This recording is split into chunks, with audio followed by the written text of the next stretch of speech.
Your host, Parker, Dan, and Angela slice and dice their way through the good. If it bleeds, we can kill it.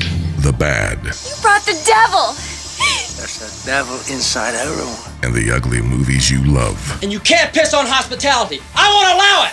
Hold your favorite films and franchises tight, because they aren't safe. In fact, it's already too late. It's time to dissect that film.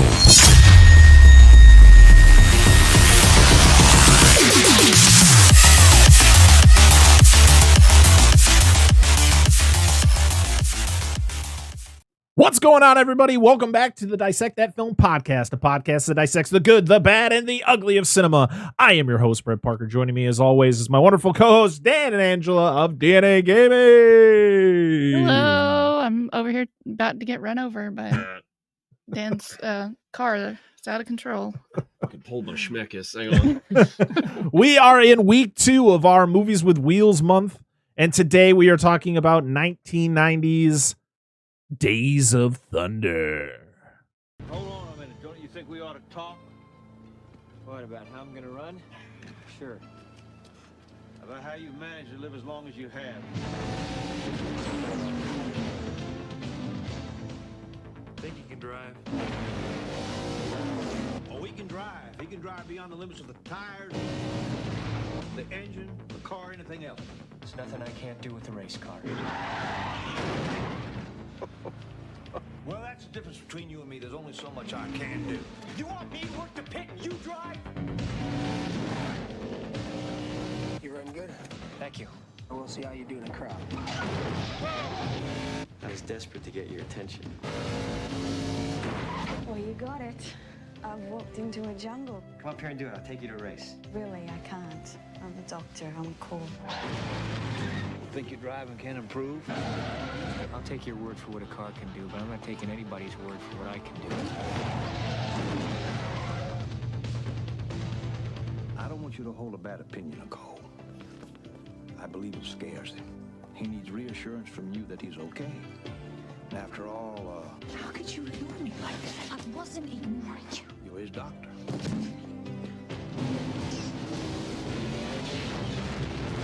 See, a driver gets his bell rung and a couple of lights flicker.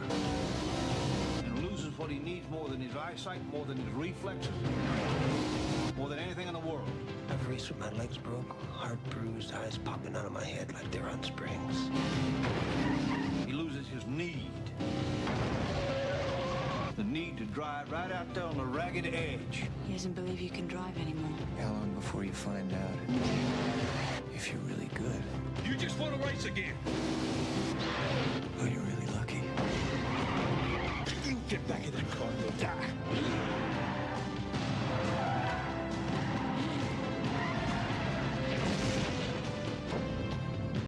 So, this was Angela's pick.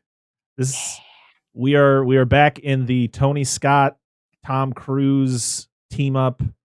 Jerry Bruckheimer, Don Simpson. We covered Top Gun. It's kind of why I decided to wear my Top Gun shirt today, because we've already covered Top Gun a couple years ago, back when Maverick came out.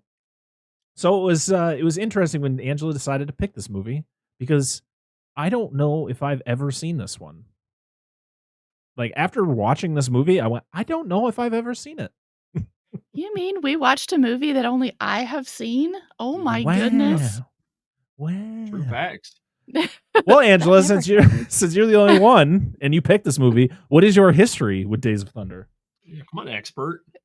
So I've grown up in the South between Georgia and Tennessee, and there's Bristol, home of NASCAR, Oh yeah. and Atlanta Motor Speedway.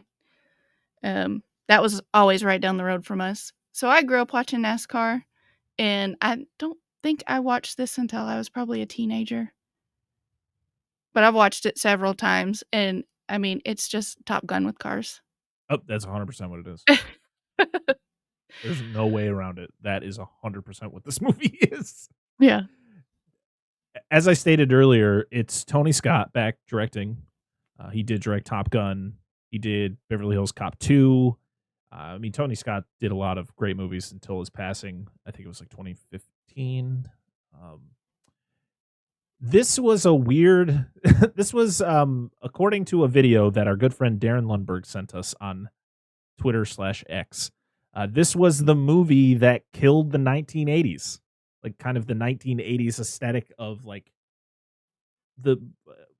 I don't even know how to describe it. It's just the way that movies were made in the 80s, and this was kind of like a change in just kind of the movie making process, or just like how movies looked, or like the 90s officially were here in like the 80s. This was the movie that kind of brought us into the 90s. Yes, it came out in 1990, but like there was still movies coming out that had like that 80s aesthetic, and supposedly this was the one that kind of ended it. Because this very much feels like Top Gun with cars, and it is. It's directed by the same guy, has the same star. It's produced by the same two guys, Don Simpson, possibly one of the wildest human beings I've ever read about or watched any videos about. And Jerry Bruckheimer, who would go on to, I mean, him and Don Simpson had a partnership up until I think the mid 90s. And then Don Simpson died in 1996. And then Jerry Bruckheimer just took it and ran. And he was producer for the Transformers series, for Pirates of the Caribbean, like all National Treasures. Like Jerry Bruckheimer's name is like everywhere. But back in the 80s and 90s, it was him and Don Simpson. And Don Simpson, his life was insane. And the behind the scenes to this movie is insane. So this was written by Robert Towne and Tom Cruise. Tom Cruise's only writing credit. He came up with the original concept for the movie, and then Bruckheimer and Simpson brought in Robert Towne to kind of form a script, because Tom Cruise wasn't a screenwriter. He just kind of came up with the idea. That's why his name is credited. So this cast is also stacked. Yes. Absolutely stacked. You have Tom Cruise, you have Robert Duvall, you have Randy Quaid. Randy Quaid was a king back in like the 80s and 90s, with like the National Lampoon vacation movies, Independence Day. I mean, that was after this, but what else? Oh, Kingpin. Like the dude was in everything. I love Kingpin. All right, his character in Kingpin is so funny. Wolf, Pitbull, purebred, one testicle, $500. Well, hell, you think for $500 you get 2 testicles? Listen, Ish, I'm not here to explain everything about everything to you. I'm here to teach you about bowling. Well, I think I can figure some things out myself, as he's sitting and shitting into a urinal. Fucking love Kingpin. Kingpin is such an underappreciated comedy. It is. One day we will talk about that movie.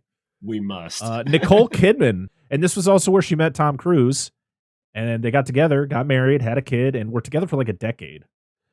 So here it is. Also, it was a run. Yep. It was something. And then we have Jonas himself, Cary Elwes. He's back, baby, being Jonas once again. Because in my notes, he is literally credited as Jonas. I didn't give a shit what his name was in this movie. He was Jonas. And guess what? In this movie, he's fashionably late again. Just need Bill Paxton just burst through a door. Fashionably late again, Jonas. Yeah, exactly. You stole my idea. Just cracks on the face. This was released June 27th, 1990. It ran at 108 minutes. A tad too long.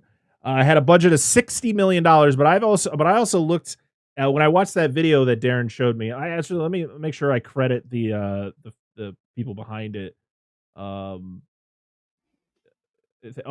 Patrick Willems, or Nebula TV, did a video on this movie called "How One Movie Killed the 1980s." So you should check that out. So if you go to this post, or I'll just link it in the description, you guys can click on it and watch it. It's a really good watch.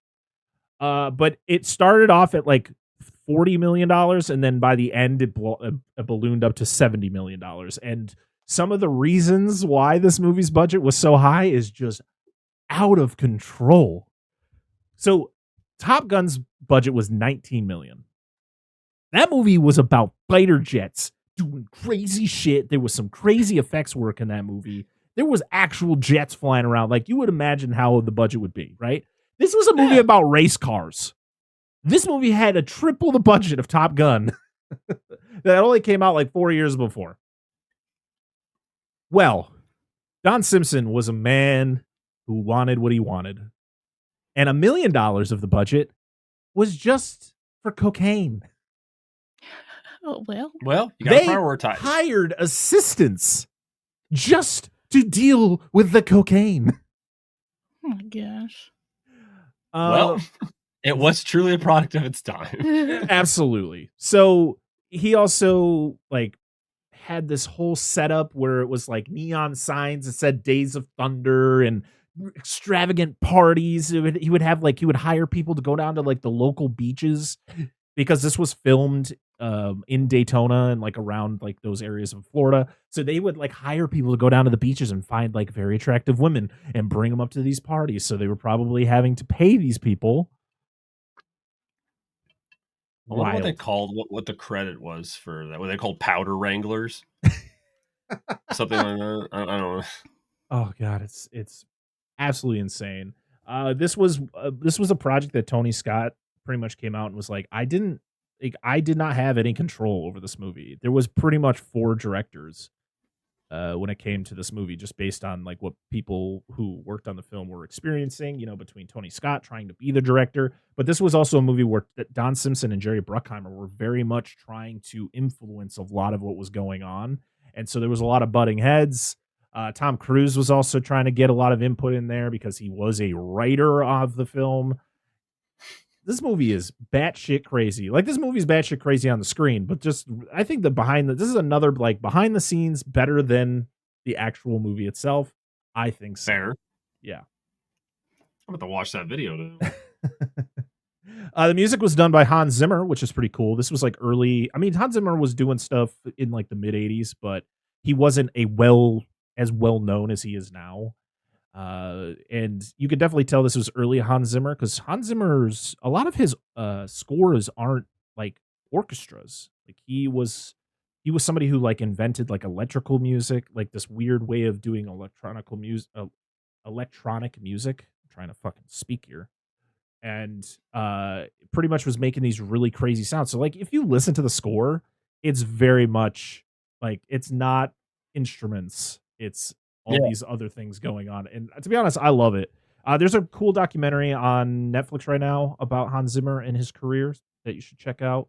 Can't remember the exact name of it, but you probably just type in Hans Zimmer and you'll probably find it. But I like listening to his early scores because it really shows the influence that he had as he would go later on into his career and do these influential scores such for like Interstellar and the Batman trilogy and stuff like that. And even like Pirates of the Caribbean.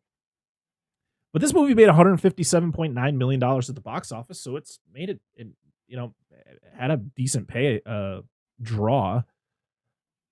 But yeah, it's just absolutely wild. Just the behind the scenes, the cast of this movie. You had young John C. Reilly in this movie. You have Michael Rooker in this movie. Yeah. I'm like, okay. Trying to think, was there any? Oh, and they got actual NASCAR drivers to be in this movie, like Richard Petty, Rusty Wallace. I missed the other one. I missed some of the ones that were. I was like, I should like know who these people are, but I don't. I'm not like a NASCAR dude, so like. Also, I was watching this movie, and there's a scene where, do you know who Margot Martindale is? She's Sounds like familiar. she's a character. She's been in a character actor. She's been in a lot of stuff. And I saw her and I went, hey, that's Margot Martindale. And then she never shows up in the movie again. And then I looked into it. This was her very first movie. So she was just kind of a side character.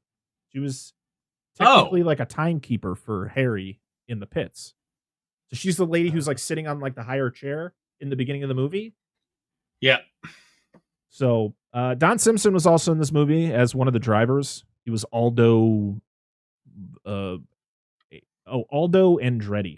I think that was his name. Aldo Bettinetti. That was Don Simpson. Benedetti. Yeah. Sure. You see him, he does have a line in this movie. So when we get to it, I'll tell you who I'm talking about. Which one is him.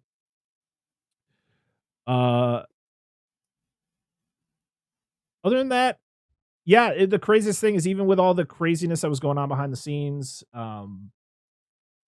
it's still released on time. Shocker. Yeah. like everything went according to plan, I guess. This was also one of those movies that, you know how like a lot of like Top Gun, it opens up with Danger Zone, and then you have other movies Yeah. like Flashdance, it opens with, I think, is it What a Feeling? I think is the song that plays in the beginning of that movie.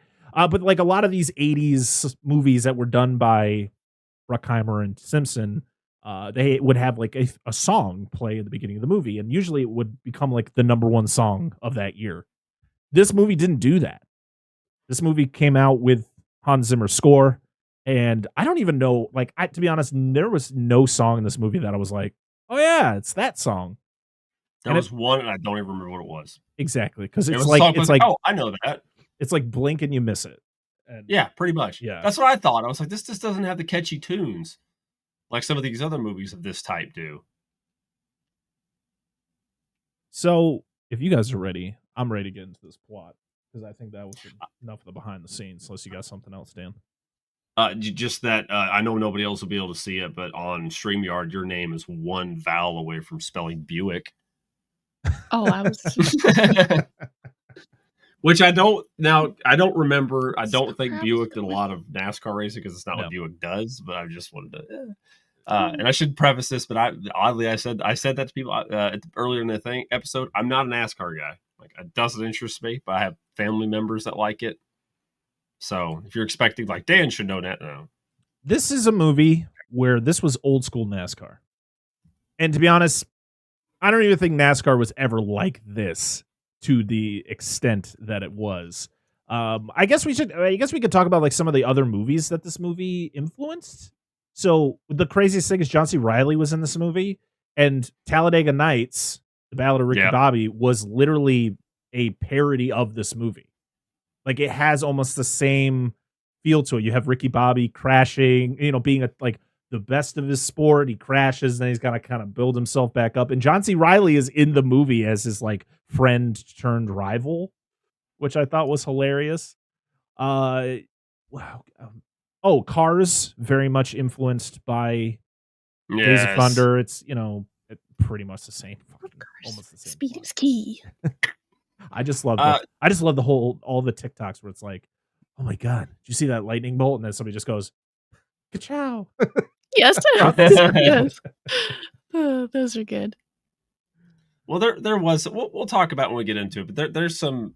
Well, I'm not like super knowledgeable. There's a podcast that I haven't listened to in a long time, but used to. But Past Gas, I recommend them. Right.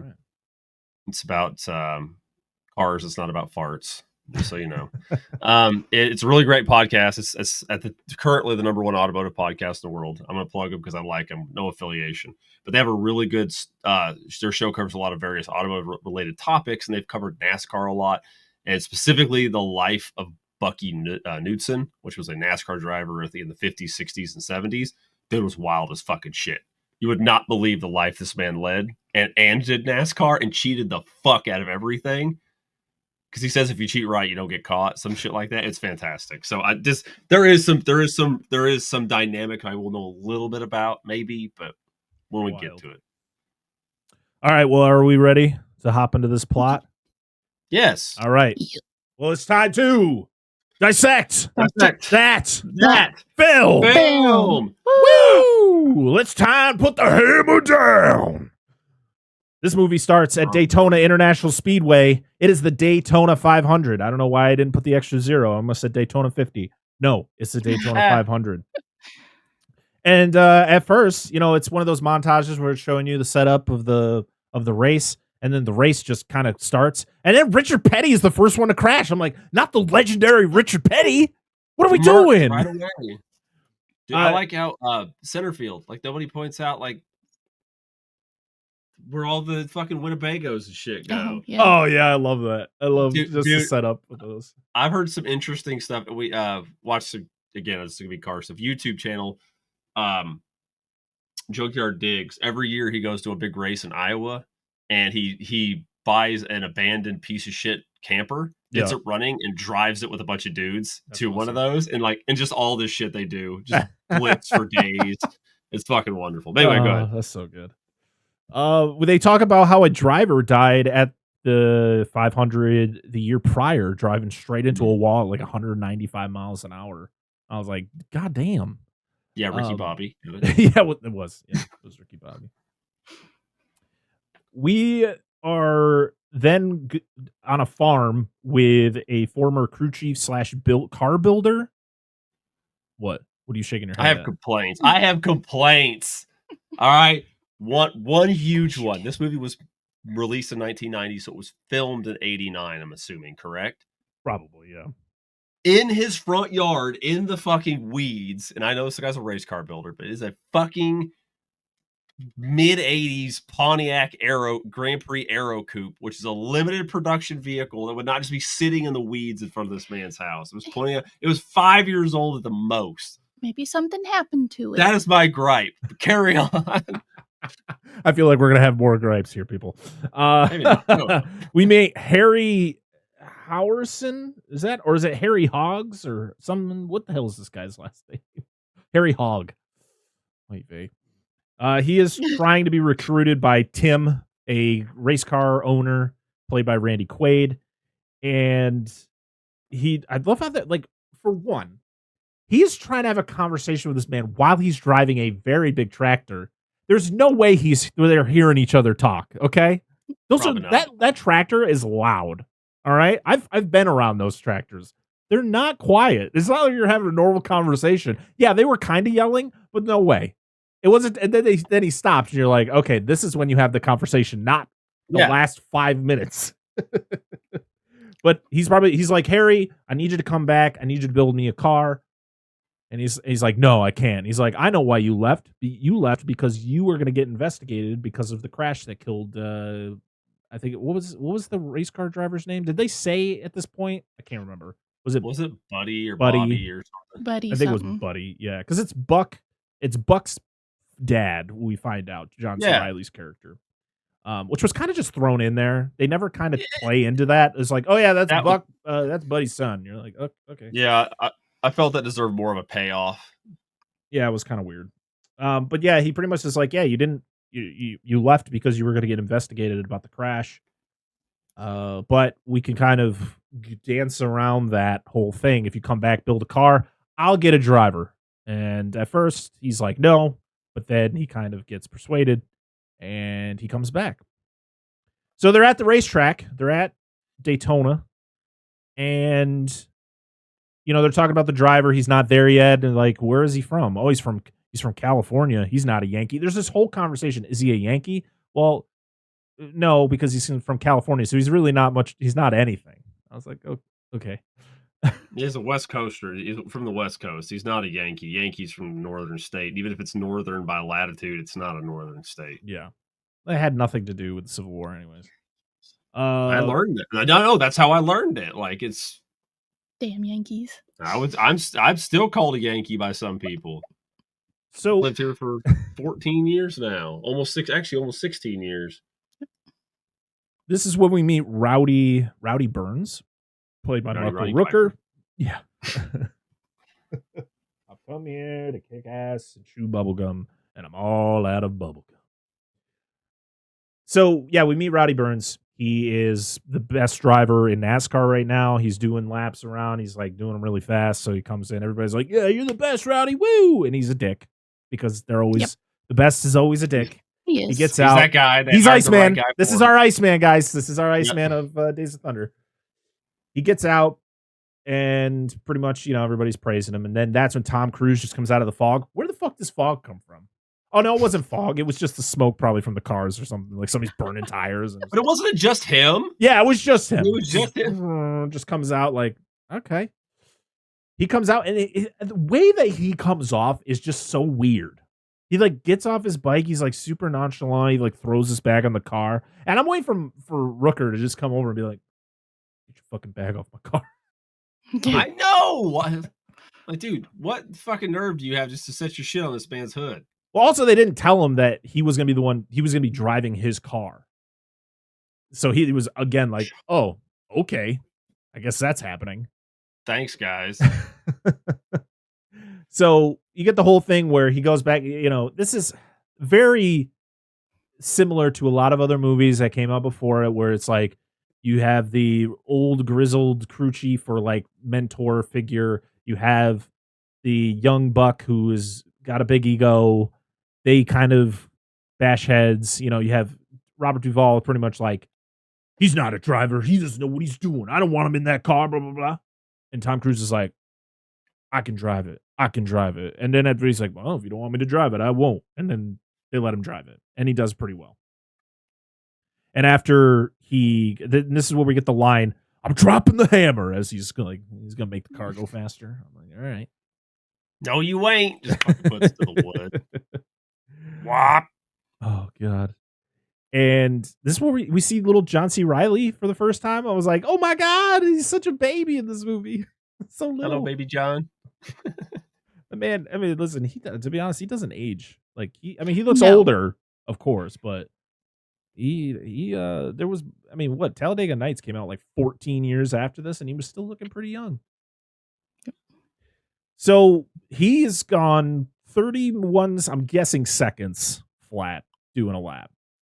And they have this whole argument about stock cars, about how they're not just stock or whatever. And, because Robert Duvall's getting pretty much offended by everything that Tom Cruise is saying to him. Because, I mean, Tom Cruise's whole thing's like, aren't they all built to run exactly the same? They're supposed to run exactly the same speeds. It's pretty much not the car, it's the driver that wins, NASCAR races or stock car races. Yep. Unless you, it's NASCAR, but you're correct. But yeah, it's how you cheat. It's how you get around the system, which is what Robert Duvall's character alludes to here in a moment. And he gets praise. Tom Cruise's character name is Cole Trickle, which is horrible. I guess it was. I don't know what the fuck these. It's like what name sounds like a NASCAR name? It just starts gluing shit together. I swear. So he was supposedly named after race car driver Dick Trickle, which is an even worse name. Yeah. Give him the old trickle, Dick. He just has issues going to the bathroom. Don't mind him, would you? He just has issues going to the bathroom. That's right. They didn't have Depends back then. He just dealt with your Dick Trickle. So Rowdy gives praise to Cole about his lap, but he was like, now go get your own car and let's see what you can do in front of a crowd. All right. He's got a point. Yeah. It's a different environment. You got other people. You got a crowd. You got a lot of shit going on. Yeah, you got to learn the whole things with like drafting and having, being able to know where you're at on the track to pass people. I mean, we see more of that in the movie, but yeah, I 100% agree with what Rowdy's saying here. The thing about Rowdy is he's not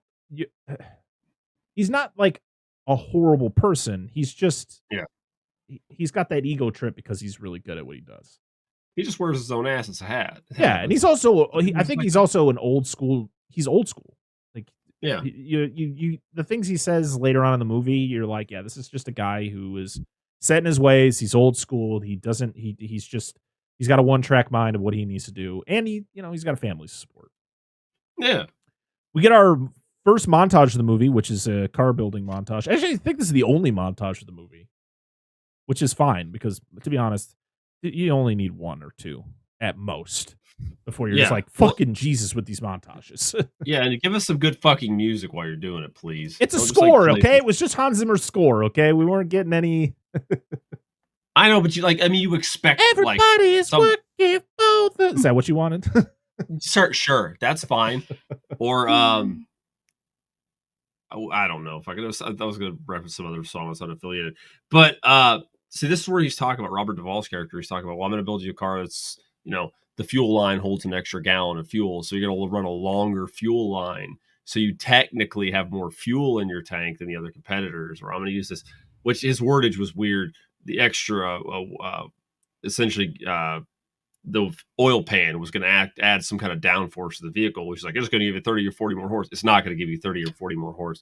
It's going to give you what I'm assuming he meant was the equivalent of 30 or 40 more horse, which I don't know how to take it from what you will at those speeds, but it's the corners you cut that aren't in the rules. Right. That's kind of like an old thing, but you probably can't do it these days, but I don't know. I mean, to be honest, I liked the montage with the Zimmer score. Very 80s feel. It was fine. Together. I guess it just were my expectations, right? It was fine.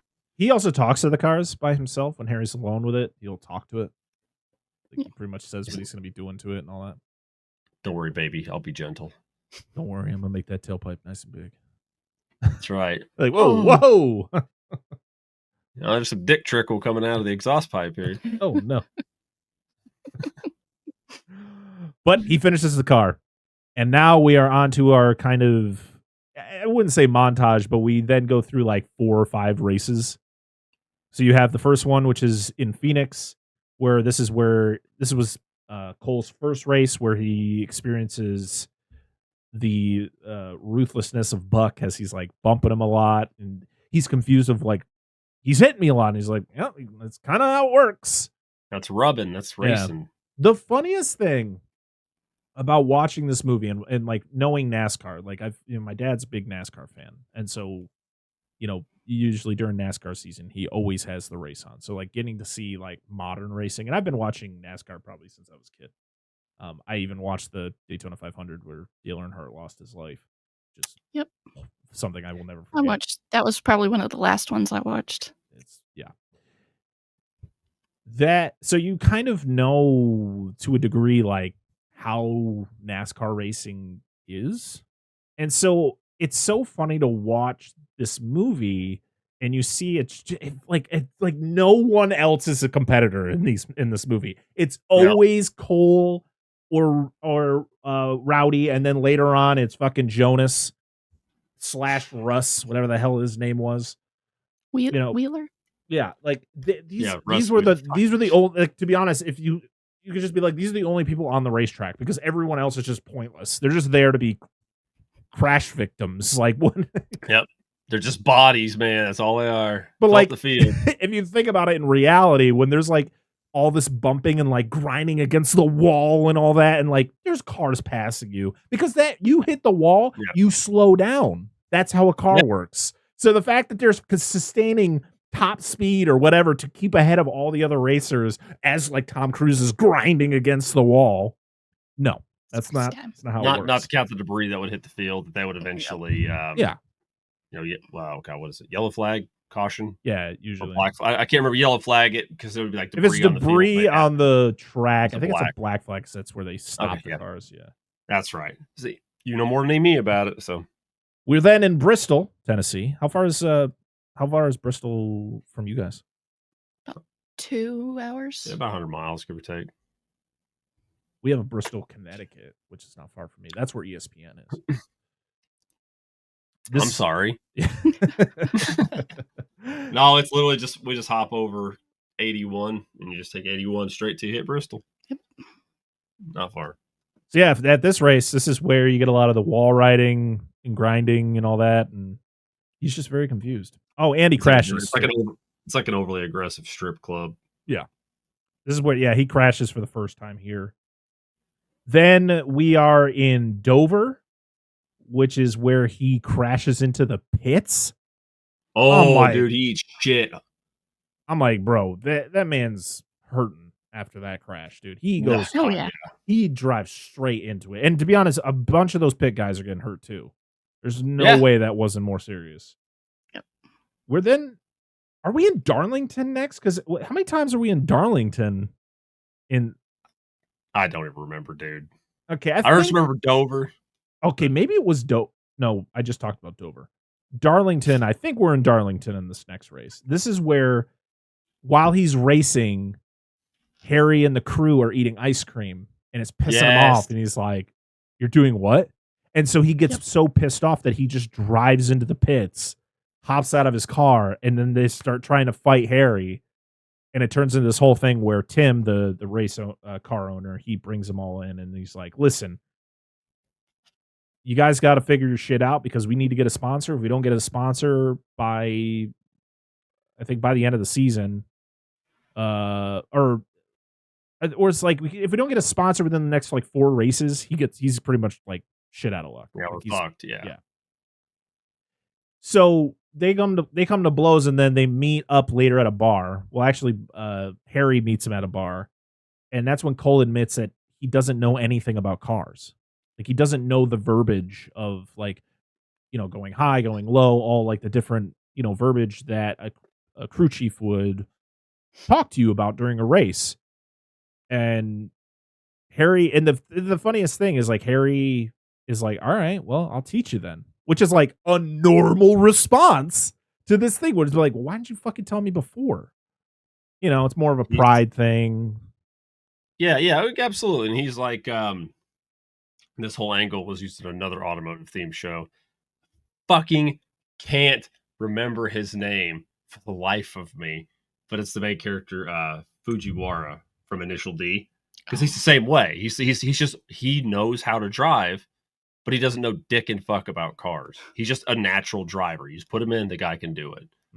It's like he has an amazing amount of natural skill. He just doesn't have the refinement. The funniest thing about this scene is when he's in the bar and he's about to tell Harry, he looks around. No one's going to hear this. They can't know that I know check shit about a car. What's a lug nut? Don't worry about that. The pit crew is going to worry about that, all right? You don't need to worry about That's right. that. So he explains to him that tires win the race. They are the most important thing on the car. If you drive the car right, your tires will last longer. So pretty much he comes up with a deal with Cole. He's like, the first 50 laps, you get to drive your way. And then the next 50 laps, you drive my way.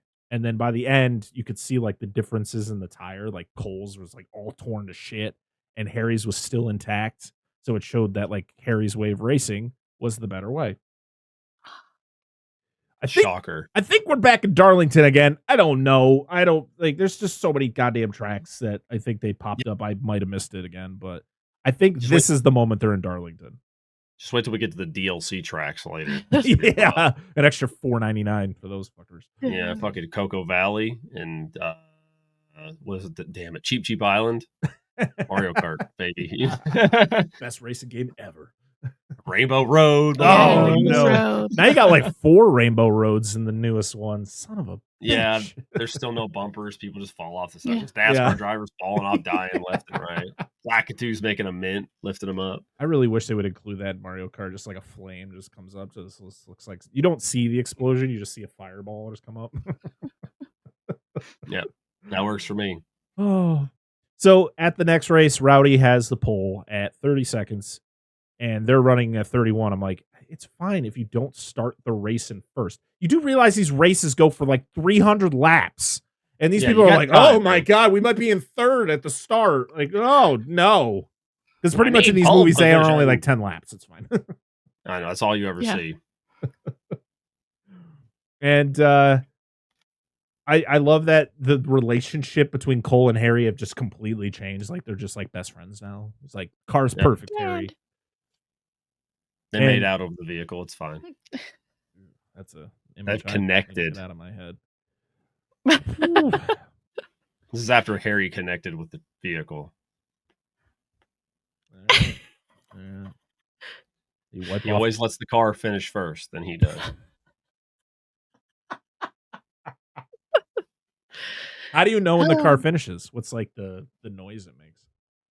There's usually a pool of fluid underneath it normally. Oh, so the fluid that we see later in the movie, that's like clear. Yeah, it's not tears. He was like, soft. He's like, not yet. It's gruel. Boy. For another thing, people get spun out and recover so easily. They're just like, they spin out and there's like, and they get back into it. And so Rowdy spins out, recovers, and then it's the whole, there's only 3 laps left, but we needed to pit. And so Cole pits. And then the crew's like fucking up the air gun. He's like, oh no, I can't get the. He's just like, get the fuck up, come on, hurry up. Flipping out. And this is where he gets his first win, right? Yes. So this is when he goes on the outs. He gets told by Harry to go to the outside on turn 4, which is like, before he told him not to do that. He told me not to do that. He's like, well, I'm telling you to do it now. And this is where he gets the win. And this is where they get their sponsor. And in the car, Harry was telling him, he's like, you got special tires, so this will allow you to go high on turn 4. And then he pretty much was like, yeah, I just lied to you. But like, Cole's so dumb. Like, he doesn't know anything about cars. He was believing the whole special tires. Like, I love it though when he tells the reporter about the special tires. And then Harry's like, whoa.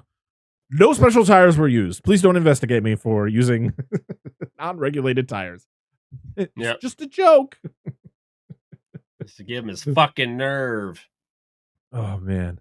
We're on the bus or truck driving to the next race. They're in the back kind of having their conversations where you find out that Buddy was Buck's dad. And this is where Harry also says that Buddy had a heart attack while he was in the car, and that's what caused him to drive into the wall. You also find out why Cole lost his prior car. So he was like an Indy driver. Mm-hmm. And he lost his car, and then he kind of tells a story about how the car owner was a con man, kind of got into some crazy deals, and it kind of all blew up in his face. And then you find out that the guy was also Cole's dad. Gotta love it. Yeah. And this is where Buck calls Cole a kamikaze driver, and I was like, I like that analogy in a way. This is how these drivers race. Like, you don't see this in NASCAR today. And to be honest, I don't think you saw this in NASCAR for probably the last like 30 years. Like, this was something that I think they got rid of in like the early to mid 90s, where it was like, you weren't doing this all the time. The only person who would do this was Dale Earnhardt. Like, that dude was nuts. That dude was purposely crashing people to win races.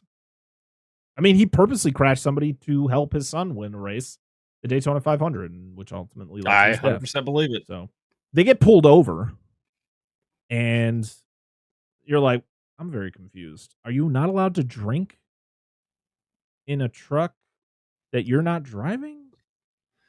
I think it's because they were trafficking it had moonshine going over state lines. Well, that was like their whole thing. So it's like, okay, I guess so. But then it turns out they hired a prostitute to dress up like a cop. And this is where does Tom Cruise got a boner in this scene? Because god damn, that thing, Dude, they call it a concealed weapon. That thing was fucking concealed bulging. weapon. Like, yeah. Well, I mean, it was like tight pants, late 80s, early 90s. And there was I get that, but he was also drinking like moonshine and shit. That makes the thing more flaccid than anything. All right, the more you drink, the more flaccid you get. Thins it out, man. It was rolled up socks. It was probably bunch of quarters. He was packing his pants. But I find it so funny that this police group was just like, yeah, we'll do it. We got you. we'll some good old boys. Never meaning no harm. Just blatant sexual harassment. But that's fine. Absolutely. She fucking grabs that thing. And then it just gets worse later when it happens again. Mm-hmm. Yeah. That's why they got married for 10 years. Oh. Yeah, probably. So Cole and Rowdy, they go at it. And this is the crash, the whole thing where Cole just blasts into him. And they both get rushed to the hospital. And this is when we meet Dr. Nicole Kidman, whose character... Listen, Nicole Kidman is good in this movie, but the love story that is involved in this movie is dumb. It is unnecessary and dumb. It did not need to happen. It doesn't make any fucking sense. For one, Cole is not that likable. He's not. He's kind of a douche through this whole movie. Yeah. Even though there's like scenes where he's like trying to be a nice dude, like, no, blah, blah, blah, but he's like, no, dude, you're kind of a douche. Especially when you're behind the wheel of a vehicle, you're a fucking douche canoe. Canoe. It is pretty scary though when he's on the table and they're examining him, and he's like, I can't see, I'm blind. What is happening? I'm blind. I'm like, God damn, that is pretty terrifying. That sucked. And they put him in like the CAT scan, and she's telling a guy to tell him like what the results are and why his vision's all screwed up because he's got a concussion. You don't really get much news about Rowdy until a little later. No. You just know he was in the accident. He was in the hospital dealing with her as well.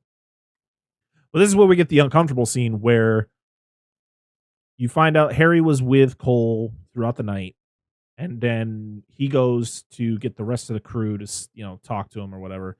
And her name is Dr. Lewicki, I think. Yeah, I guess Lewicki. Not Lewinsky. No, What? No, it's not Monica Lewinsky. No. But Witwicky? Witwicky. I don't know. You become part of the Witwickens. The fuck does that mean? I don't even know. Damn you, Anthony Hopkins! Shut up. Oh god, dude. When we get to that franchise, it's gonna be an absolute shit show. But this is where she comes in to kind of examine him, and he is still a little high, and he thinks he's getting pranked again. He thinks it's like they, got somebody to dress up as a doctor to kind of seduce him or whatever. And he literally like moves her hand to his crotch, and I was like, yay! And even Robert Duvall's in the background, like, not good. He was laughing before, though. He's like, "Oh my god," because he knew exactly what was They going knew on. why. Everyone knew what was going on. But and nowadays, if you're there, if you're a friend, and that shit's about to happen, you're like, no, you don't know. No, we're not doing that. I apologize. This is the reason why they got married. She got to touch his dill pickle. He absolutely did. Mm. His cruise missile, if you will. Oh god, he's going to the danger zone. Damn right. It's like, man, I had to deploy my cruise missile into your danger zone, ma'am. He just has that playing in the background, puts his sunglasses on. My name's Maverick. Just call me Maverick. Just call me Maverick. What's up, VHS heads? We have a wheelchair race. This is the fun. This is dumb. I'm sorry. There's a couple things between these two that are just like, what? The wheelchair race was the other director took over. Yeah, this was Don Simpson, like fucking lines of coke, and he's like, "I'm ready." You're like, "Whoa, dude, relax." But we get the wheelchair race. It's so stupid. Then they meet with Nicole Kidman. I'm just gonna say Nicole Kidman. I don't want to keep saying her character's name. That's fine. And she goes over the whole thing about how their brains are both fine, but they should probably get examined over the next couple of weeks before they are cleared to get back into racing. They get threatened by, I'm guessing, the president of NASCAR, who's played by Fred Thompson, or Big John. Sure. That's who I assumed he was. He was like the fucking top dick for NASCAR. Yeah, because he's pretty much like, you guys are not allowed to hit each other, touch each other, nothing. And we're going to go out to dinner, and you guys are going to drive to dinner together. And I'm like, okay. Harry talks to Dr. L or Nicole Kidman about the situation with the cop pretending to be a cop thing, that whole thing, to kind of explain what had happened before. And she's like, oh, it's fine. Okay. I don't think it's fine, but sure. I'm glad that Harry's doing this. I'm glad there was like some like apology for, I know it wasn't from him. I know he does apologize to her, which I guess is a good thing. It's 1990. I guess I don't know how much I need to defend that. It's not cool. Yeah, because Cole literally finds her at the parking garage and he tries to ask her out on a date, and she's kind of just like, I'm gonna go, bye. Like, again, this love story made no sense. So Cole and Rowdy are supposed to drive to dinner together, but instead they decide to both rent cars to race around Daytona, Florida, crashing these cars. They're driving on the beach. These people are getting arrested. 100% getting arrested. This entire scene, I went, this is fucking dumb. I understand you're supposed to show that these two guys are competitive, but that's what the fucking races are for. The ones on the track where it's legal to do these things. But when you're just going, oh, yeah, I got the right idea, and they're both renting cars, driving these fucking Oldsmobiles on the freaking beach. Like, what are we doing? And then they both drive up to the valet, and the valet's like, oh. Like, the beach is bad enough. You rent these cars and you tear the fuck out of it. But then it's like continues to the main road up until they literally hit the restaurant they're going to. Oh God. It's so dumb. This is everybody getting shirtless on the beach and playing volleyball or whatever. This is that scene, but it's not remotely the same fucking thing. Like, how do we do it just like a Top Gun? Like, I don't know, let them rent some cars. Don't give me another line.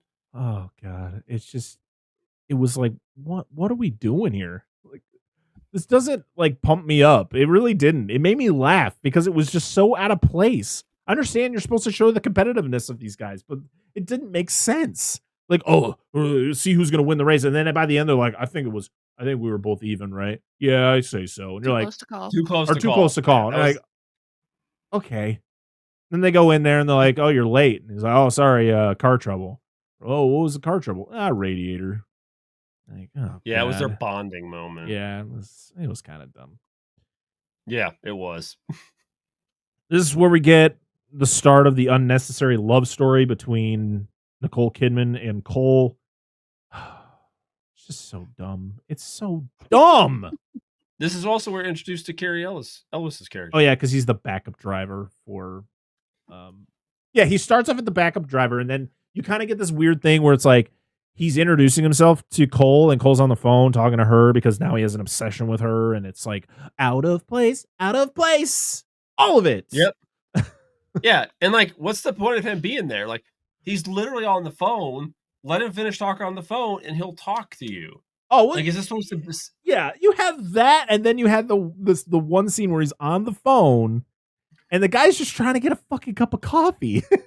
Let the man get his coffee. He just seems like, I just want a cup of coffee, man. And then he like, he pours him the coffee. He's like, sugar, please. And then after he gets the coffee, he's just standing outside like, thanks. So sad. I don't know who this man is, but you are a sad man. And I felt you in this role. Okay, I was like, you just you, want Tom Cruise. Job and go the fuck home. Fuck you. Yeah, forget you, Tom Cruise, and your crooked ass teeth and shit. I don't know. That's because he's, he all did the cosmetic thing. Yeah. That's what I'm talking about. Get on your bike and go back to California. We then get do you notice that Tom Cruise always has to ride a fucking motorcycle in these movies? Why? Because he knows how to ride a motorcycle. So he has to show off the fact that he knows how to ride a motorcycle. Congratulations. Good job, Tom. We're proud of you, man. Then we also get the really adorable sweet and low drafting fucking thing on her leg. I was like, listen, Nicole Kidman got a nice leg, but what the fuck are we doing here? Like, what is this scene? Listen, this scene was done much more successfully with animal crackers in a later film, which still... Oh, Armageddon! Yes, I get still get oddly aroused by animal crackers at times. I don't understand it. Like, what's going on? What have you done? All right, everybody, let us know what's better, Sweet and Low on Nicole Kidman's leg or animal crackers on Liv Tyler's breasts or stomach. I can't remember where they were. I just want to eat the animal crackers. That's all I care about. I'm not eating packets of Sweet and Low. Down the hatch, boys. My favorite though is PG-13 sex scenes where they have to try really hard to not show nipple. Like they're like doing flips and shit. I'm like, I'm waiting for a Nicole Kidman boob, and it's like, oh wow, they did a good job at making sure those things were concealed. And you wonder yourself, like, why did you even do it? Why was it necessary? Most unarousing sex scene ever. Stop it. Get it out of here. Put the sweetener up, ma'am and sir. Fucking stop. We don't need to see this scene. This is not pivotal. There's not character building. It's just an advertisement for sweetener. All right? That's it. Angela, what are your thoughts on these unnecessary sex scenes? So unnecessary. Like our middle one was watching this with us, and it's like, okay. He's like putting his head into the couch. He's like, I don't want to see this. I was like, shield. Don't worry, nothing happens. It's fine. It was quite too lengthy. Yeah.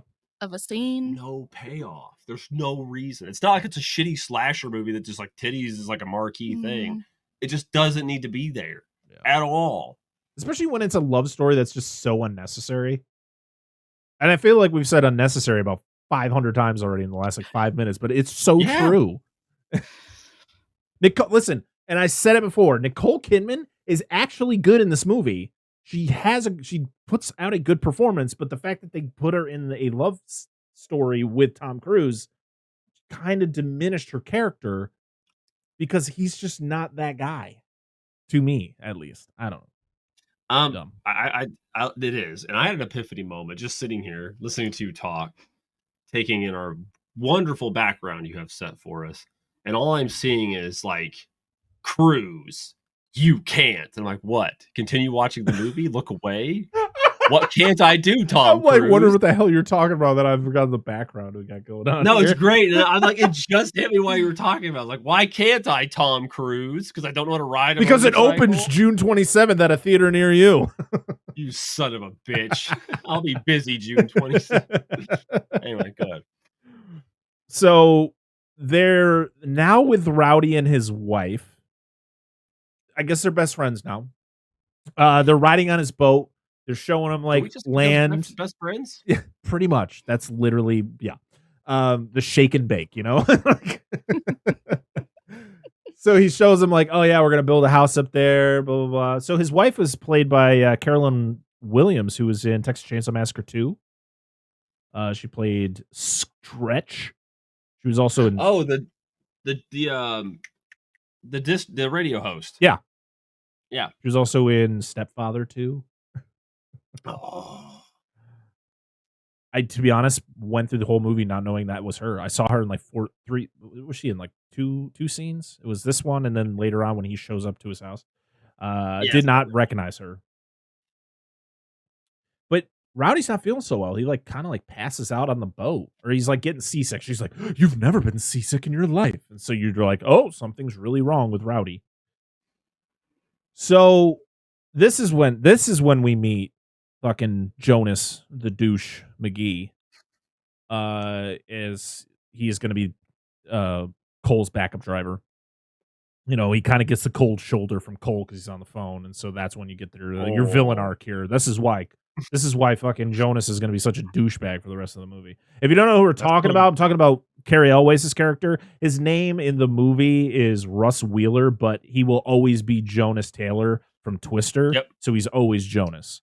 Any movie that he shows up in. When we talk about Saw, when we talk about fucking Princess Bride at some point, he'll always be Jonas. Yep. Cole blows his engine on the first race back. He goes, I think it was like 9,400 RPMs, because there's like a switch in the car that Harry can check to see like how high the RPMs were. I'm like, that's a cool little trick there. That's 100% real. There's a real thing. It's on tax. You can and see what like your RPM you pegged it. Yeah, that's not good. Yeah. You also find out that Tim has started another race team with Jonas as his main driver for that, and you get the whole thing where he's evil now. I'm the best. I'm like, again, another thing. Who gives a shit? He went out and got himself a corporate sponsor. Oh God, we need to. I think June or July. No, it had to be July. We need to talk about Twister again. I think we need to. Dude, we could cross the gap because we talked about doing tornado stuff. We could do in Sharks. We could do Sharknado. Oh my God! Just the first one. Just the first one. Or we could just do the whole franchise in like one episode. Please don't. I don't have to watch all those. It's too much. Give me Komodo versus Cobra. Give me the 10th lady. So that this is when Jonas becomes like a rival and starts being an asshole. He's like blocking him in the pits. Dude, what a dickhead. Also, I don't know how penalties worked back in NASCAR in 1990, but I believe speeding at full speed down the pits is not legal. And also blocking is not legal as well. Like you're supposed to pull fully into your pit. It was just so baffling. But I guess it's like story. Gotta have this be interesting and have this be like tense. Like Randy Quaid's character is now the villain because of Cary Elwes. Like, pretty much. Jonas, what have you done? And the fact that he's chewing gum the whole time, I hate it. Oh yeah. I mean, the thing about Randy Quaid's character is he never really turns truly like evil. Like, he actually has a legitimate reasoning behind what he's doing. Like, the dude's kind of on dire straits. Like, he needs to have some sort of success in order to kind of keep his teams. And so, after Cole's crash, he sees that Cole's not really himself. And so he brings this other guy in to see how well he's going to do. The only thing is they made this dude such a piece of shit. And Cary Elwes is so good at being a piece of shit. He is, and this is my thing. We talked about the early movie. He's fashionably late. This cocksucker comes in at like the last over half of the fucking movie. Yeah. Like, so the movie's over halfway over, and he goes in to essentially weasel himself in for the fucking blanked his name. Rowdy. He came in. I thought Rowdy was that's your villain. That's your fucking chick. Yep. Like this is our guy, and like no, fucking Cary Elwes out of nowhere. I was like, what the fuck, dude? What happened? You bringing cars back into this? Chicka. Chick Hicks. Chick Hicks, yeah. Michael Keaton. I would just bring Michael Keaton and have him be the bad guy. Anyway, no. But no, it's just, it was so weird. Such a weird play for the story. Like, I don't know. We'll talk more about it later. Well, the way that this race ends is that Jonas crashes Cole into the wall and it pops 2 of his tires. So he's got a pit, and it's pretty much the end of the race. Jonas ends up winning the race. And Jonas is like driving around doing his like victory lap, and Cole's like, put 2 tires on. And they do it. I was like, hey, Harry, maybe you should make this executive decision not put fucking tires on his car, because you know exactly what this idiot's going to do. This guy gets 2 tires on his car and then drives full speed out of the pits and T-bones Jonas. Yep. And immediately they all get fired, which I thought was hilarious. I just love fucking Randy Quaid. Like, you're all fired! Everybody's fired. You're all fired. And like, there's the rumble in the pit. Yeah. Like, what the fuck? Oh, God. So, again, Tom Cruise is unhinged in this movie, okay? So, after the firing, he's in the car with Nicole Kidman, and they're talking about their whole thing, and then you have a taxi behind him like, yo, what are you doing? You gonna move? You gonna go? Blah, blah, blah. And then the taxi just rear ends him. I'm like, what is going on here? What is wrong with society? What are we doing? To the point where Cole whips it into reverse, slams into this taxi, then the taxi just drives around, and then he's chasing him to the point where Nicole Kidman is about to jump out of this car going full speed, and then she gets out, and the best, no joke, the best fucking dialogue in this movie is after he stops, and she is pretty much fucking laying it down. She's like, you, sir, are an egomaniac. You're like, you're insane, and you need to figure your shit out because there's something wrong with you, man. Get the fuck away from me. She's like, I'm gonna call the cops. Get away from me. I was like, that seems like a legitimate response to what just happened, because I feel too many movies something similar would happen and the woman would just be scared, and then it would be like, hold me, please. And they're like, nobody's reacting that way. This man is gone. So Cole goes back to Rowdy's house, and for some reason, the wife is just really cold to him now. She's like holding the like kid. She's like, "What are you doing here?" And I was like, "What? All right, you did this to him." Yeah, but it happened before. Like, we already saw them all together after that crash. So what are we doing? But then you find out that there's just something pretty seriously wrong with Rowdy. But he like refuses to go to doctors because, you know, nobody in my family went to doctors. Like, he's just a proud guy. Like, he's just set in his ways. Yeah. He's just, you know, he's like, I could race. I could live forever. I could race for as long as I want, type thing. So, but he was also being told that he probably will never drive a race car again.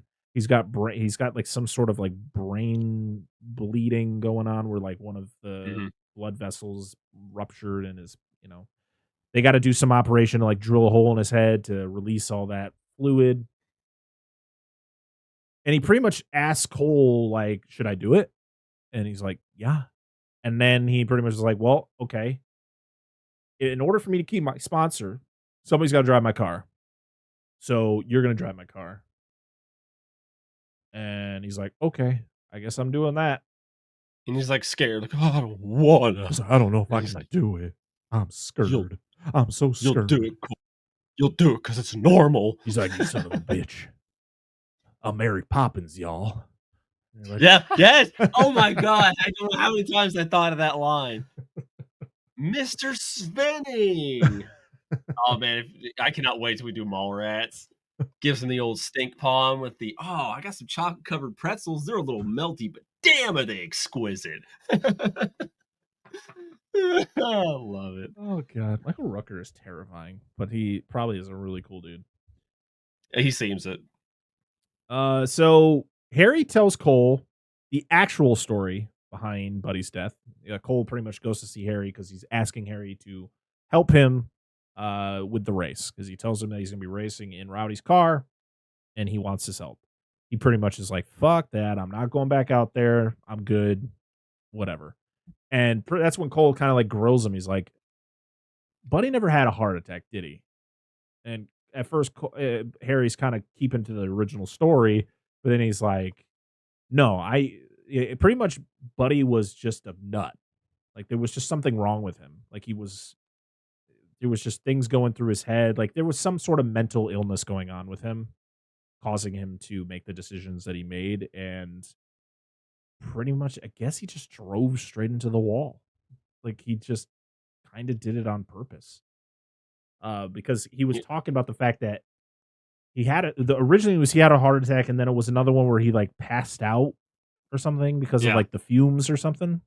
Yep. And Harry he's like, shoots that down. He's like, no, there was like, that dude was nuts. Like nothing was gonna knock him out. So pretty much they're just talking about like he pretty much just ended up killing himself. And he was worried that essentially Tom Cruise is going to do the same shit. Yeah. So Harry eventually decides he will help Cole, and he's going to be his crew chief. Also, he's driving Rowdy's car. Wouldn't Rowdy's crew be his crew? I think that's how that works. But, all right, I guess for the sake of the story, we got to go with this. So we are now at Daytona for the Daytona 500, and we're in the garage with the car, and he's talking to the car, and he notices some clear white liquid on the bottom of that car, and I was like, oh, baby, not yet. Not till after the race. It's like rubbing that hood. It's okay, baby. Yeah. You'll get your time later, sweet cheeks. Gotta clean that up. I don't want anyone seeing That's that. right. This is when there's actual interviews with actual... Sorry, it just reminds me of the guy from the TV show, the people that have the weird... Oh, like the autoerotica people? Yeah, he was like making out with his car. Oh, no, it was My Strange Addictions. My Strange Addictions. Oh, yeah. See, he would like lay under the... Yeah, he was like... lay under the front of the car and like make out with the bumper and like stuff like that. Yeah. I'm just like... I'm sitting there, I'm trying to do like, what is it leaking? Like, it's like has clear to be like liquid. Like what? Yeah, I was like, brake fluid is the only thing I can think of. Because it's viscous. It's not just water, so it's not coolant. Yeah. Believe me, I had a lot of brake fluid on me over these past couple days. I'm just going to tell you straight up, that shit's viscous. Oh, God. So this is Robert Duvall's character's thinking, I bet you I can make that shit foam.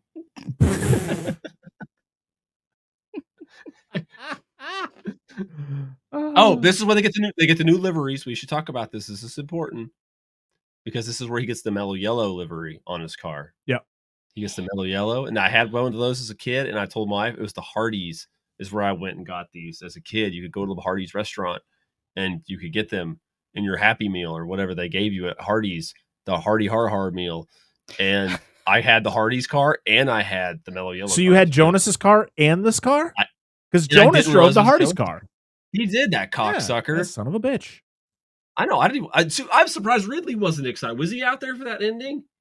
He was. That was fucking mellow yellow. That kid loves mellow yellow. Yep. Quite rightly. I love mellow yellow. You don't get it much up here, Wait, though. like the song No, the drink. or the drink? Oh, I never drank it much actually. Oddly, as a kid. Not a lot of it up here in the Northeast. I feel Really? like it's more of a Southern soda or pop. Sorry, whatever the fuck you say. Pop.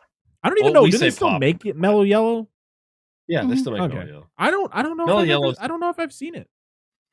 in a Mellow long Yellow's time. like the Mountain Dew competitor, but it's nowhere near the same. I used to. Well, it went from the Mountain Dew colors, and now they're like yellow and yellow and black.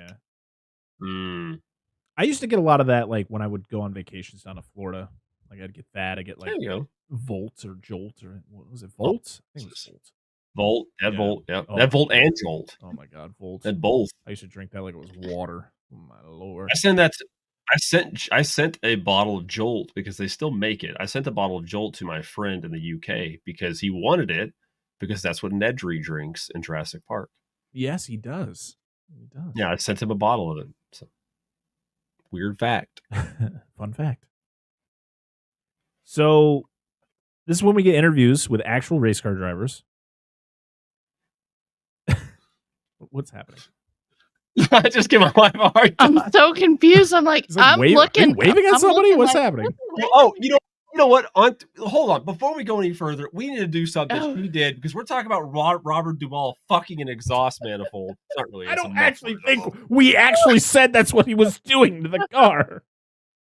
I did. I wasn't flying it. I wrote this down way earlier and showed it to him. I said, "This is the porno name for this Lays of Thunder." Yes. Not about chips. No, unfortunately not. Lays of Thunder, they fill you all the way to the top.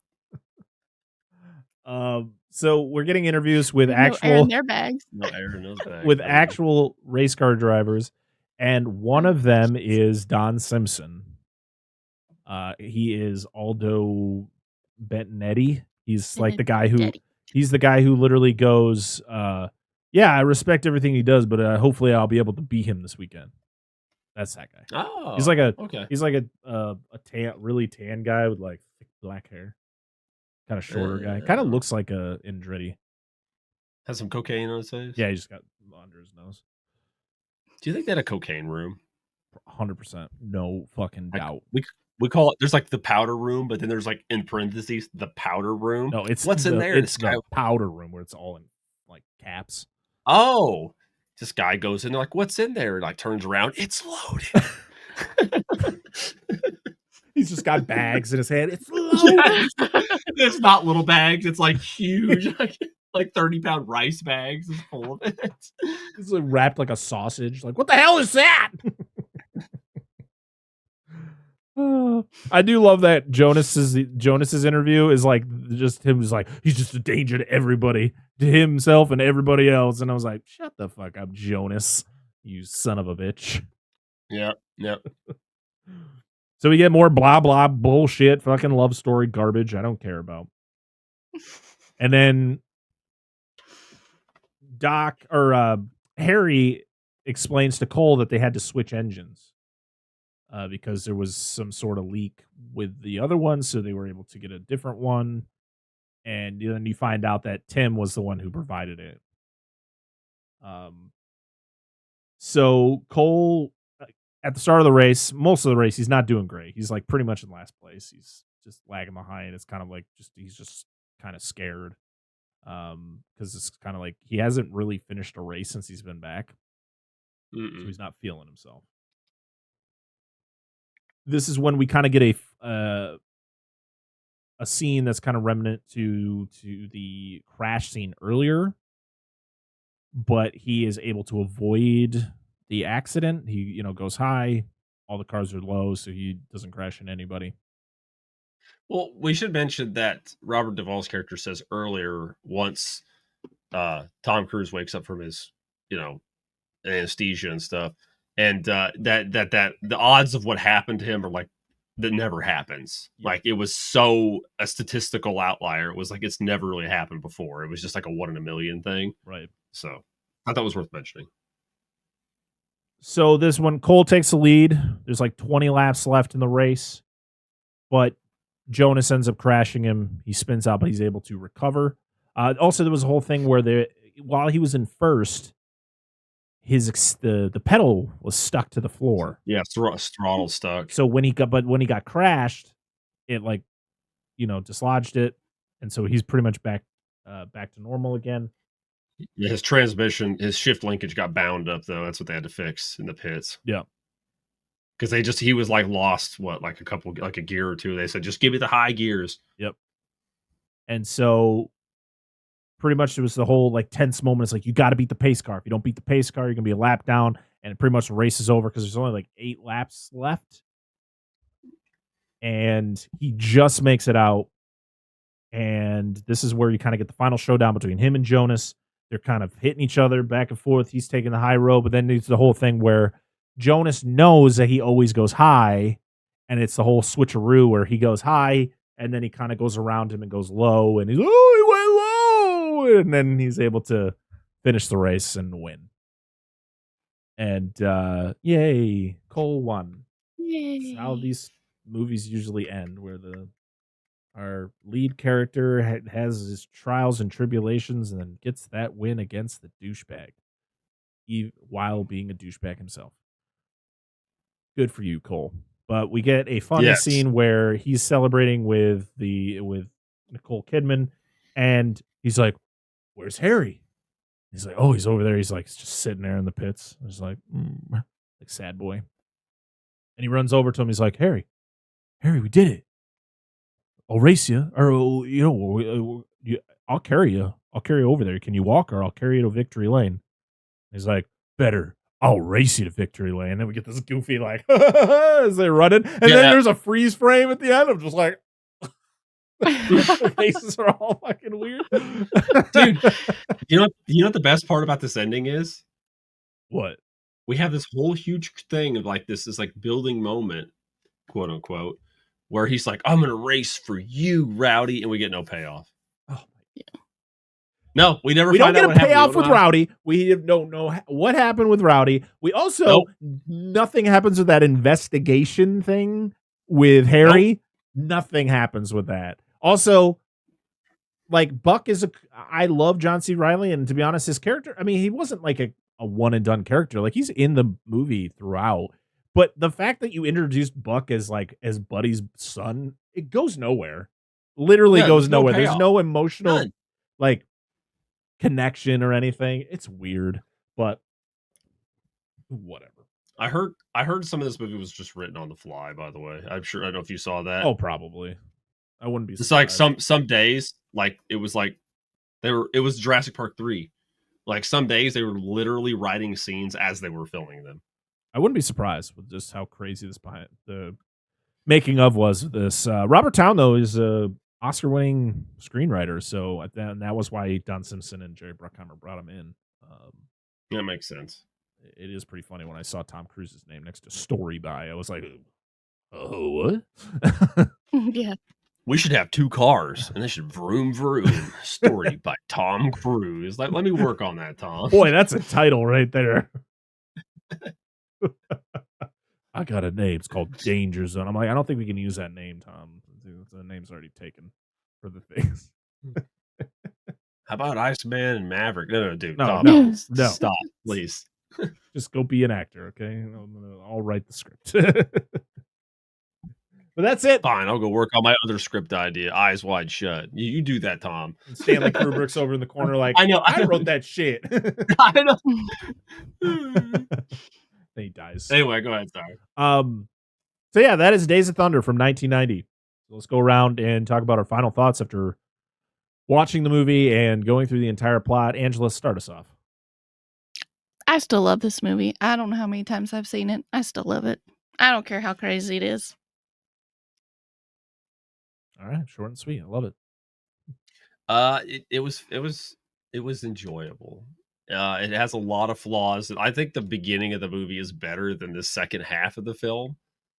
And I mean, I like the characters, and obviously it's a slew of good actors. And I like the noise was big for me because I'm a car guy. But there's not a whole lot of car stuff in it. It's just about which is probably best for the general audience. And NASCAR was kind of getting, if I remember correctly, kind of getting into like a booming period. at this point where we were working towards like the Jeff Gordons and the Dale Earnhardt Juniors, where like it was like people outside of NASCAR wouldn't know who those people were. Right. It was just during an upswing for it outside of just fans. But anyway, there's some cool shots. Like there's some cool wrecks. That's neat and stuff. I like Carrie Elwes, like we talked about, but it's fine. It has some, like I said, glaring issues. So, go watch Days of Thunder, Lays of Thunder, Dun Cumder. I don't whatever you want to call it. That's okay. Yes. He done cummed He done cummed her. Coming soon. Carry on. I'm sorry. Oh, dumb I have derailed. Okay. That's been way long ago. Oh, I know. Yeah, for me, it was something. It was I think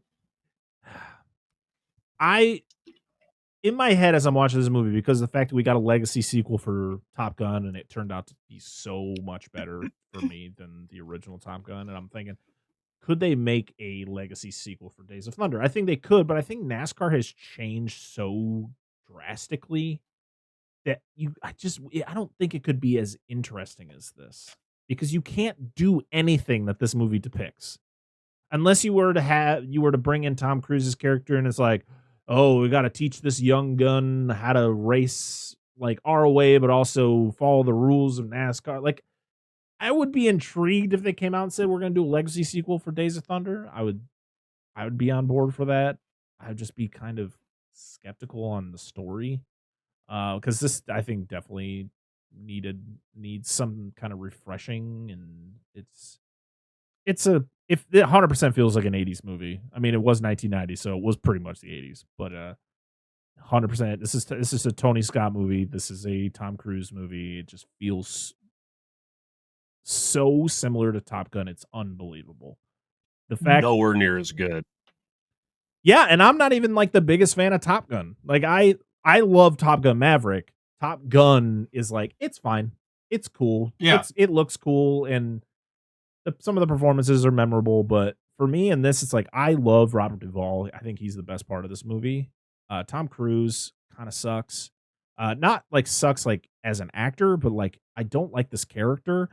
Randy Quaid, always love Randy Quaid. He's a little nuts now, but I love like 80s and 90s Randy Quaid. He's always fun to be on screen. Nicole Kidman, in the serious moments of the movie, she's really good. The love scenes and like them falling in love, dumb. Get that shit out of here. And Carrie Elwes didn't need to be in this movie, but he was there. No. And he was just being a douchebag, as he does so well. Overall, I don't know if I'd watch this again. It's really not one that's high up for me as rewatchable. I probably would rather watch Top Gun over this. Yeah. I don't know. It's fine. It's fine. Overall, it's a fine movie.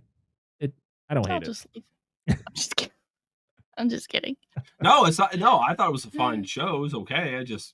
It's not Top Gun with race cars. I assure you. The concept, yes. For execution, not so much. Yeah. Well, that's our thoughts on the movie. Now let's go over to social media and see or hear or whatever the thoughts that you had about this movie. And we're going to start over on X/Twitter. And our first comment is from our friends over at Podcast in the Woods, or at Woods Podcast 1. It says, it really makes me thirsty for a Mountain Dew. No, it should make you thirsty for a Mellow Yellow. Yes. Yeah. Unless you prefer Mountain Dew to Mellow Yellow, then we get it. If not, I'm lost. Yeah. We appreciate you. I love you. Next one is from Doom Generation Podcast, or at DoomGen Pod, who said, I don't think I've seen this since it came out. Well, today I don't think I've ever seen this, so I'm right there with you in a way. Next one is from our good friend Darren Lundberg, or at DW Lundberg. Woo! He is one of the hosts of Nostalgia Cast and Back to Bluey. He says, Top Gun on a racetrack. Also the 90s movie that effectively killed 80s movies. And then he linked the YouTube video that I will link in the bio for anyone who is interested in kind of watching some fun behind the scenes history on kind of the 80s movies as a whole, the history of Don Simpson and Jerry Bruckheimer, Tom Cruise, and kind of Days of Thunder as a whole. It's very interesting. It's about 53 minutes long, so it's a long video, but it's definitely worth the watch. Next one is from the Gentle Dorks podcast, or at Gentle Dorks Pod, who said, I thought this was a fun 80s movie with an average love story on top. I'm going to say below average, or shouldn't it fucking exist? But I appreciate your comment. Our next one is from Screen Nerds Podcast, or at Screen Nerds Pod, who said, love this film. One of my all-time favorites. To this day, will still randomly quote it. And there you go. He throws the gif in there of I'm dropping the hammer, which I thought was going to be a line that was going to be used multiple times in this movie, but it was only used once. The next one is drop the hammer and pick it back up. Yeah. Yeah. Our next one is from at Mickey Joe Smith, who said top 5 all-time favorite for me. There you go. All right. I like to hear the people that just really love this movie. It's great. Yeah, it's wonderful. Epic Film Guy says solid flick. All right. At Stone Gassman said, I went on the Days of Thunder ride at King's Dominion, which was just you flailing around in a chair while seeing footage of the movie. Like Mr. Bean, I was thoroughly unimpressed, but it was better than sitting through the movie. Whoa. Oh, whoa. What a zinger. And the last one on Twitter is at Starwolf_Oakley, who said, some fans wonder if Cole saying, I don't know anything about cars reflects Tom Cruise's real life struggles with dyslexia. Also, some behind the scenes stuff was out there. That's an understatement, but thank you. Thank you to everybody who commented over on Twitter/X. Now we're going to go over to the Gram. Just one from Give Me Back My Action Movies. It's just a bunch of faces. Yes, I'll even read the ones that don't actually have words. Hell yeah. Hail yeah. I don't think we got any on threads, but I'm going to double check. Nobody gave us a raise hell, praise Dale. Nope. We never got one of those in the comments. I'm disappointed, you people. Single one of those.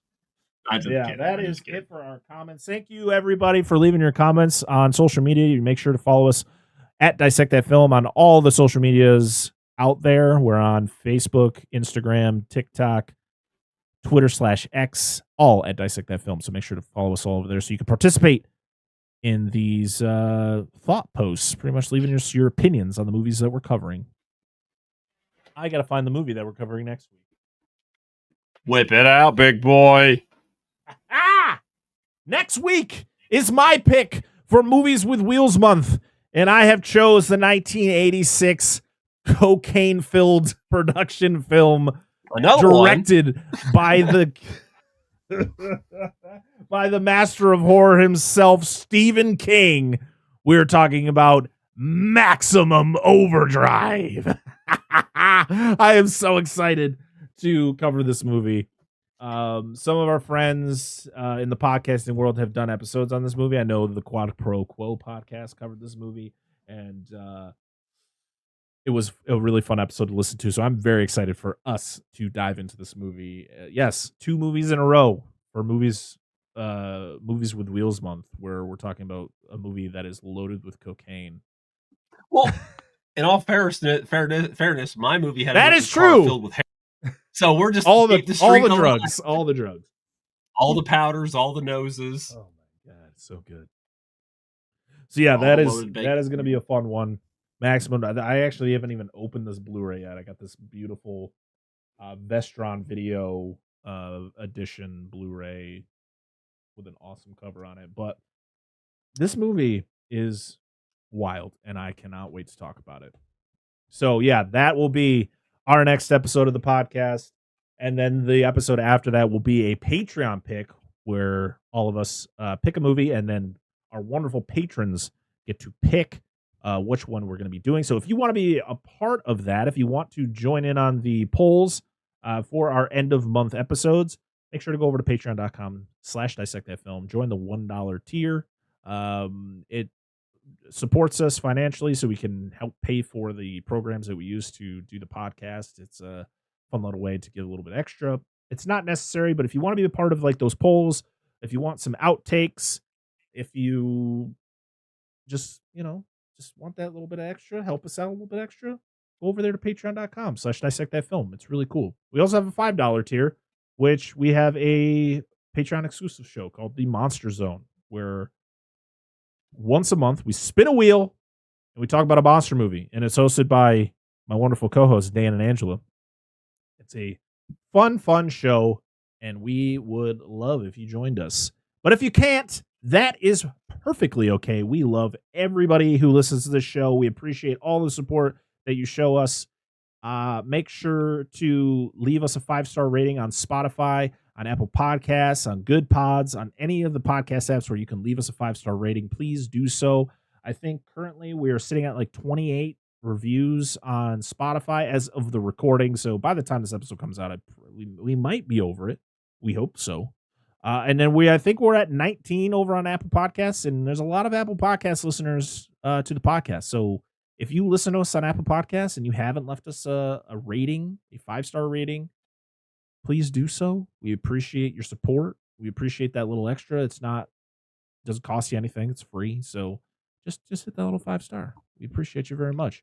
And we're on YouTube, youtube.com/dissect that film, where you can watch our podcast episodes in video form, where you can see our faces and you can see us reacting. And sometimes I throw in clips here and there because I've been starting to do that again, but it depends on how much time I have. But yeah, it's cool. It's something we do. We're YouTube partners technically now, so that's a cool extra thing. Yeah, I don't know what else to say now. You guys have anything else?